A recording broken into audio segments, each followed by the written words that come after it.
Assalamualaikum warahmatullahi wabarakatuh. Saya Ana Rahayu dengan nomor daftar hadir 37, angkatan 8 dari kelompok 1. Saya merupakan bidan terampil di Puskesmas Silih Nara. Pada kesempatan kali ini, saya ingin memaparkan hasil dari rancangan aktualisasi nilai-nilai dasar pegawai negeri sipil dengan judul Optimalisasi Edukasi pada Ibu Hamil dan Ibu Menyusui tentang ASI eksklusif di wilayah kerja Puskesmas Silih Nara. Sesuai dengan peraturan Lembaga Administrasi Negara nomor 1 tahun 2021, pelatihan dasar ini terdiri dari pelatihan klasikal dan blended learning yang bertujuan untuk mengembangkan kemampuan dari PNS untuk mengaktualisasikan nilai-nilai dasar, yaitu berakhlak. Nilai berakhlak sendiri yaitu berorientasi pelayanan, akuntabel, kompeten, harmonis, loyal, adaptif, dan kolaboratif. Dan manajemen ASN ini fungsi dari pegawai negeri sipil yaitu sebagai pelaksana kebijakan publik, kemudian sebagai pelayan publik, dan sebagai perekat dan pemersatu bangsa. Sedangkan Smart ASN memiliki kerangka literasi yaitu digital skill, digital safety, digital culture, dan digital etik.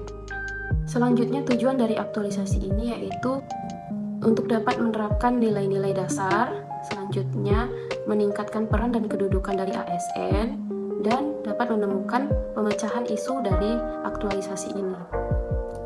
Serta manfaat dari aktualisasi ini adalah bagi penulis sendiri dapat meningkatkan kemampuan komunikasi yang efektif, selanjutnya dapat meningkatkan kepercayaan diri penulis. Bagi instansi, yaitu dapat dijadikan sebagai referensi bacaan di kemudian hari. Selanjutnya bisa juga untuk dijadikan program inovasi. Dan untuk stakeholder atau masyarakat, itu bisa untuk meningkatkan pengetahuan tentang ASI eksklusif dan meningkatkan kesehatan bayi di wilayah kerja Puskesmas Silih Nara. Profil instansi. Profil Puskesmas Silih Nara. Puskesmas Silih Nara ini adalah unit pelaksana teknis dari Dinas Kesehatan Kabupaten Aceh Tengah yang bertanggung jawab untuk pembangunan kesehatan di wilayah kerja Silih Nara. Puskesmas Silih Nara terdiri dari wilayah kerja yaitu 33 desa dengan jumlah penduduk kira-kira 26.282 jiwa dengan perbandingan jumlah laki-laki 13.055 jiwa dan yang wanita 13.227 jiwa. Visi dari Puskesmas Silih Nara yaitu terwujudnya pelayanan Puskesmas Perawatan Silih Nara sebagai pusat pelayanan yang berkualitas dan profesional. Sedangkan misinya yaitu yang pertama menjalankan program dalam dan luar gedung, yang kedua menyelenggarakan profesionalisme sumber daya dalam pelaksanaan pelayanan kesehatan, yang ketiga memberikan pelayanan bernuansa Islami, dan yang keempat memberikan pelayanan kesehatan dasar. Sedangkan tata nilainya yaitu lisik, lugas, Islami, santun, indah, dan kreatif. Untuk isu yang diangkat dalam aktualisasi ini yaitu yang pertama, belum optimalnya edukasi kepada ibu hamil dan ibu menyusui tentang ASI eksklusif di wilayah kerja Puskesmas Silih Nara. Yang kedua, belum optimalnya edukasi konsumsi tablet tambah darah pada ibu hamil di Desa Jerata, Kecamatan Silih Nara. Dan yang ketiga yaitu belum optimalnya analisis faktor resiko kematian ibu di wilayah kerja Puskesmas Silih Nara.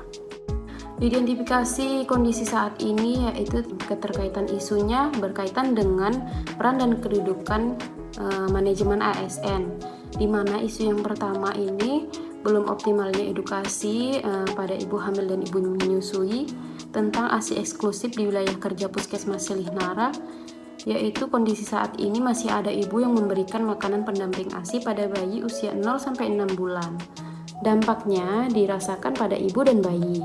Kemudian untuk isu yang kedua, tentang belum optimalnya edukasi konsumsi tablet tambah darah pada ibu hamil di Desa Jerata, Kecamatan Silih Nara. Untuk kondisi saat ini, yaitu ibu hamil tidak rutin dan bahkan tidak meminum tablet tambah darah yang diberikan bidan. Pihak yang terdampak yaitu ibu hamil. Untuk isu yang ketiga yaitu belum optimalnya analisis faktor risiko kematian ibu di wilayah kerja Puskesmas Silih Nara. Kondisi saat ini masih ada kematian ibu yang terjadi karena komplikasi kehamilan dan nifas sampai tahun 2022. Dampaknya dirasakan pada ibu hamil dan ibu nifas. Penilaian kriteria isu menggunakan metode APKL. APKL sendiri yang berarti aktual, problematik, khalayak, dan layak. Ketiga isu ini setelah dilakukan identifikasi, ketiga-tiganya itu memenuhi syarat untuk dibahas dan diselesaikan dalam aktualisasi ini. Analisis isu menggunakan metode USG, urgensi, seriousness, dan growth. Untuk isu yang pertama, di urgensi memiliki poin 5, di seriousness memiliki poin 5, dan growth poinnya 4, totalnya 14. Untuk isu yang kedua, U5, S4, growth 4, totalnya 13. Untuk isu yang ketiga, U-nya 4, S-nya 4, dan G-nya 4, totalnya yaitu 12.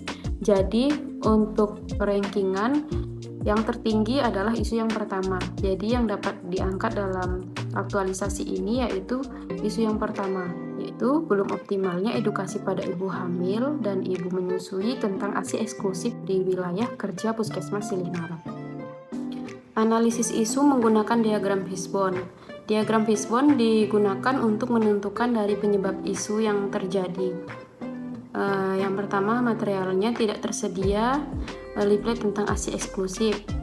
Untuk mennya, kurangnya pengetahuan ibu, metodenya yaitu belum optimalnya kelas ibu, dan measurementnya kurangnya pemantauan dari bidan, hingga menyebabkan belum optimalnya edukasi pada ibu hamil dan ibu menyusui tentang pemberian ASI eksklusif di wilayah kerja Puskesmas Silih-Nara. Berdasarkan metode analisis di atas, maka isu utama yang didapatkan adalah belum optimalnya edukasi pada ibu hamil dan ibu menyusui tentang ASI eksklusif di wilayah kerja Puskesmas Silih-Nara. Dampak yang akan terjadi apabila isu tidak diselesaikan yaitu bayi akan mengalami resiko gangguan kesehatan seperti infeksi, kemudian bayi akan lebih rentan mengalami penyakit non-infeksi yang akan mengganggu pertumbuhan usianya. Selanjutnya, tumbuh kembang bayi tidak optimal. Matriks rancangan aktualisasi Unit Kerja Puskesmas Rawat Inap Silih-Nara. Identifikasi isu.